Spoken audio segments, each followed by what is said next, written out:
Rebekah Haynie here, breaking down what we learned from our front row seat, or like fifth row, at the Family Leadership Summit. I heard three names spoken of glowingly. Tim Scott was number 3.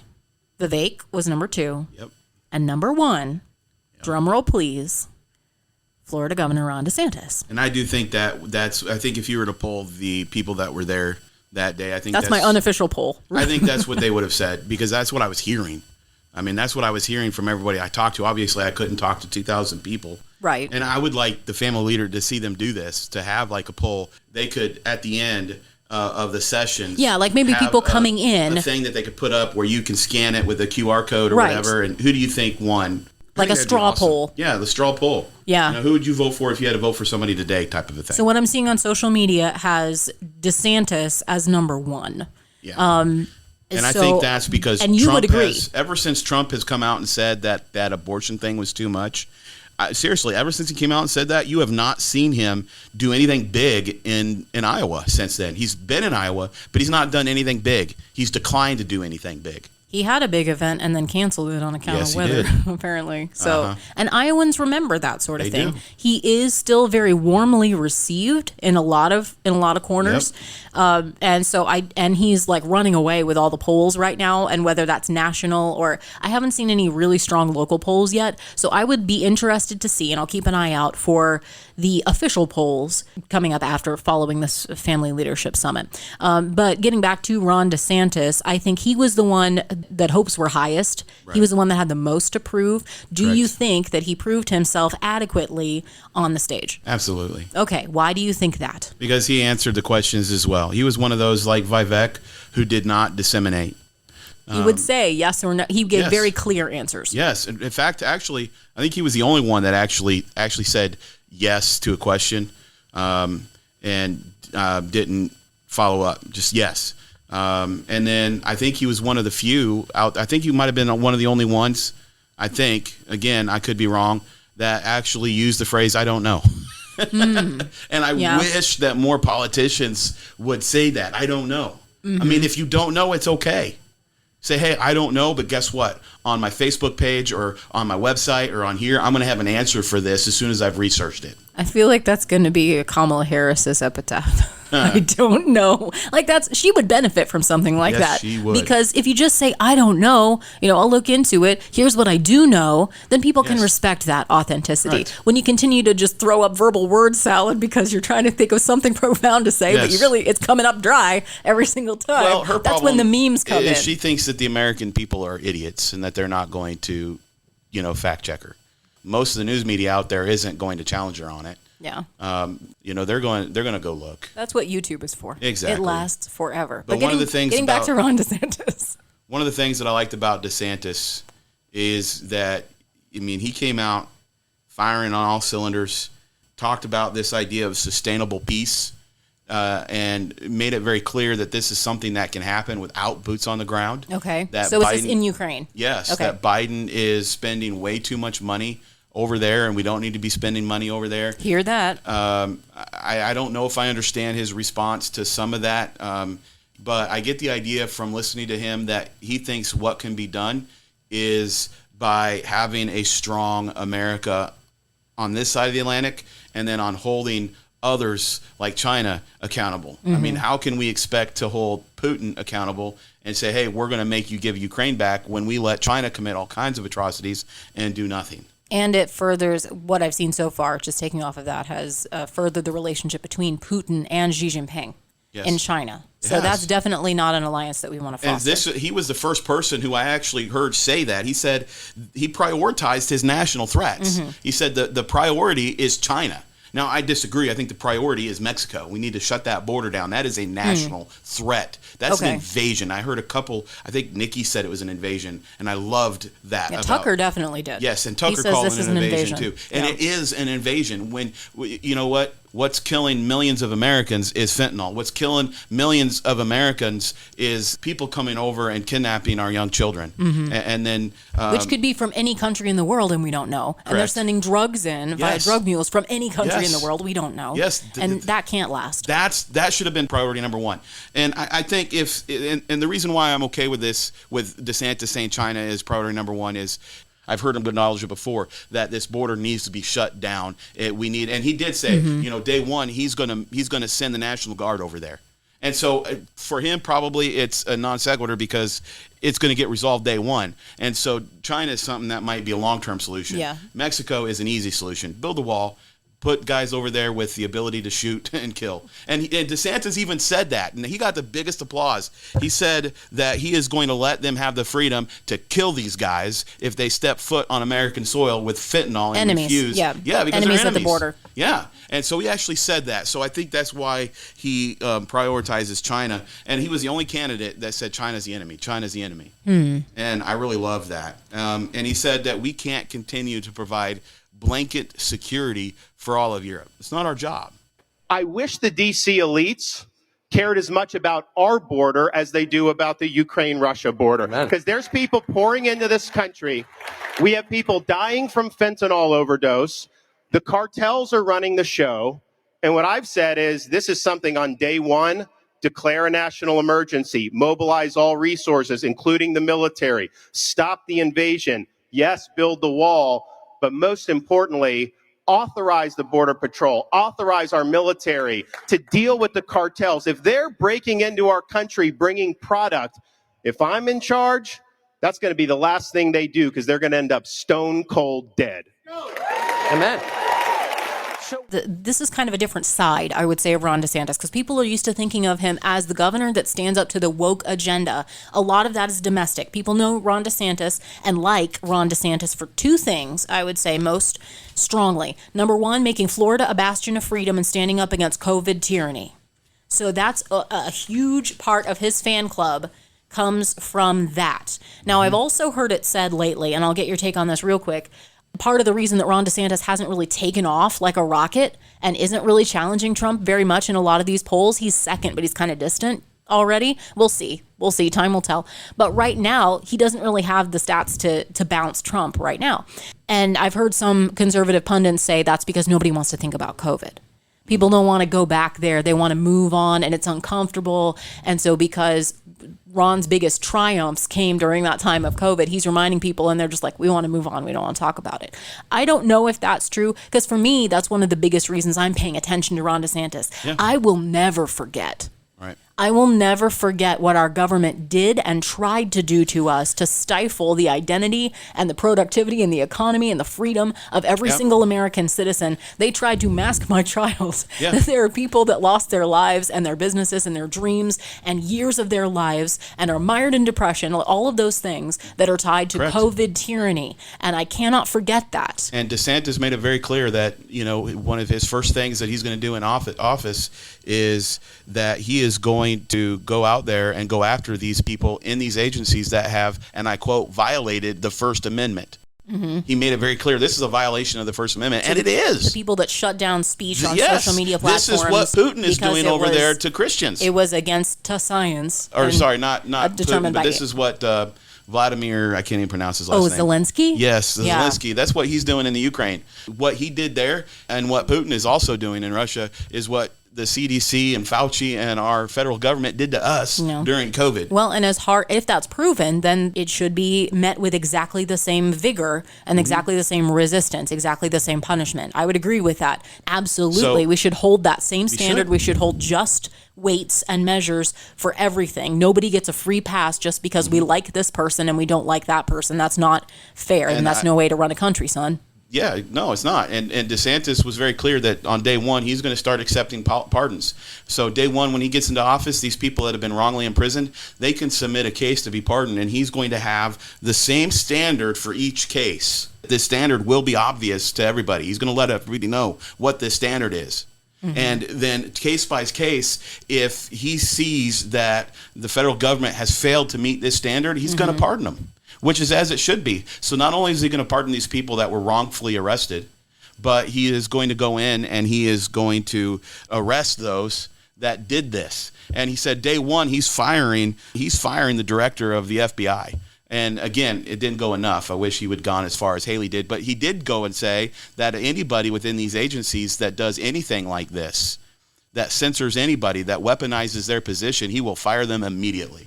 Like, what do you do about the FBI or the CIA or agencies that are heavily armed and have intel capacities you don't have, and like they're vast? How do you manage that?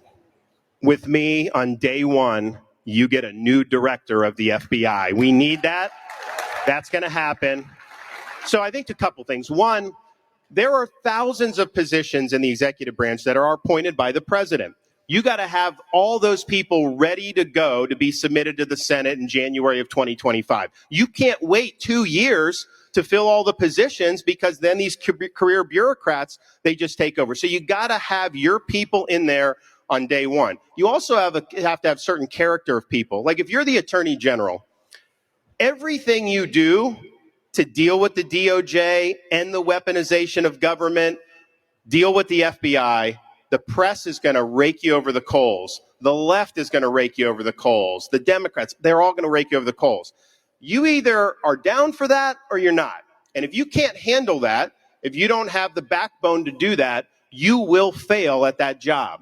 So you need people, and I look at different folks in government, like on the Supreme Court. I would look to Clarence Thomas as the example, because he doesn't budge. He doesn't care what the media says about him. They've smeared him 6 ways from Sunday. He does what he thinks is right. So you got to have those people. And then you have levers that you can pull. I believe Article 2 of the Constitution means the president has the executive authority. We just say these bureaucrats somehow can't be held accountable. I disagree with that. I think you can fire them. If we have an FBI agent going to harass a pro-life activist like they did Mark Houck and send a SWAT team, I'd fire them immediately. When you have FBI colluding with big tech to censor dissent, I would fire those people. Had I been president 2020, Anthony Fauci would have been fired, and you've got to be willing to do it. See, I think that's actionable. That's a step that's what a manager does. That's what an executive does. And there are a lot of people that when they're running for president, they try to speak out on every single issue. I think this was both the beautiful thing and the disappointing thing about the Ron Paul campaign. If you remember way back then, is that he was such a constitutionalist that people would want him to speak out about all the problems that he could solve. And very often he would say, you know what, I can't do anything about that if I'm president, because that's not the executive's job. Yes. That's not in the Constitution. That's the legislator's job, yes. Which I absolutely loved about him. But we've gone so far beyond the Constitution and expanded like the blob that ate Brooklyn, that we have to be able to rein in this massive monstrosity of Washington overreach. You basically have to start taking a scalpel to everything that exists right now, at least in the executive branch, and then go poke the legislature and say, this is your job, deal with it. Yep. And you just have to make them do their jobs, because they've been incentivized not to for way too long. So you got to wake them up, make them do their jobs, and that's where you use the bully pulpit, basically. Right. But where a president can be most effective right now, drain the swamp. Yes. We've really got to do that. And as much as Trump talked about that, I think where he failed the most in his presidency and where his blind spots were was that he didn't do it enough. He didn't do it in our agencies. He started. The you're fired guy should have fired more people. Yes, he should have. He hired a lot of people in our Justice Department, which a lot of people loved, but he didn't fire a lot of people in our agencies. He would fire like the main guy, and then he put in somebody else who's just as bad. Yeah, and I don't think he always knew either, because he was coming into it trying to trust that people were adequate at doing their jobs. But the moment that they show you who you are, he didn't do a good job of figuring out who to trust. I mean, come on now, Doug Christie, you're going to trust him? Chris Christie? Or Chris Christie, yes. Yeah. No, he's a non-entity. Again, we haven't mentioned him, and it's for good reason. He's very good reasons. But when you come in and you put him in charge of something, I mean, are you serious? Do you know this guy? Well, what I do know is that Ron DeSantis came across very well on that stage. I think people looked at him as effective, and he was opening himself up in different areas. He was impressive in areas like foreign policy, like you were saying, like management, the border management, how to deal with that crisis. His battle cry continues to be, I will empower the family again. I will give you the freedom to run your family. I will get the government off your back because we do not co-parent with the government. That's another phrase that's really out there. And it seems that the DeSantis strategy is really to target and to be heard by the suburban moms and dads that are out there concerned about the craziness going on in their kids' schools, concerned about big business trying to shove rainbow propaganda down on impressionable kids, fostering gender confusion and telling kids to cut off their body parts in order to be happy. I mean, that is the moral issue of our time, protecting preborn life and then protecting the sanctity of how God made us in our very bodies. Those are the moral issues of our time, and I have to find people that are willing to stand up and no holds barred, unequivocally, full-throated, stand for the truth of God, stand for the truth of personhood, and stand for the truth of our design, that God made us well, male and female, in his image, and every single person has the right to live. So congratulations on everything you've been doing. You signed a ban on abortion after 6 weeks in Florida. Would you do the same as president nationally? Well, I'm very proud to say Kim Reynolds is here, and she signed a great heartbeat bill today. We were able to do that in Florida. We had a lot of opposition to that. I'm proud to have been a pro-life governor, and I will be a pro-life president. So, I mean, of course, I want to sign pro-life legislation. I think it's something that we need to develop a culture of life in this country. If you look over the last 50 years, we allowed practices that were barbaric. Post-birth abortion, when you have a fully formed baby 6-7 months in. And I don't think Rome's built in a day. I think it's going to take time to make progress in some parts of the country. But as president, I will be somebody who will use the bully pulpit to support governors like Kim Reynolds when she's got a bill, other states as they advance the cause of life. It is a critical issue, and it's one I'm happy to have done. And oh, by the way, this is an issue where I had a lot of supporters who were averse to me on this. Donors saying they didn't want to support me if I stood for life. It's been written about how I lost a lot of really big supporters. Some of them just aren't pro-life. Some of them think it's a political liability. And at the end of the day, you get into office to be able to do what's right. And you've got to stand on principle, and you've got to say, why am I here? If you're here to contort yourself into a pretzel, to try to not have to take on big issues, to take the political road that's easier traveled, then you're not somebody that's dependable. So we stood up. We did what was right. Yeah, we lost some support as a result of that. But if I had a chance to do it again, I'd do it every day of the week and twice on Sunday.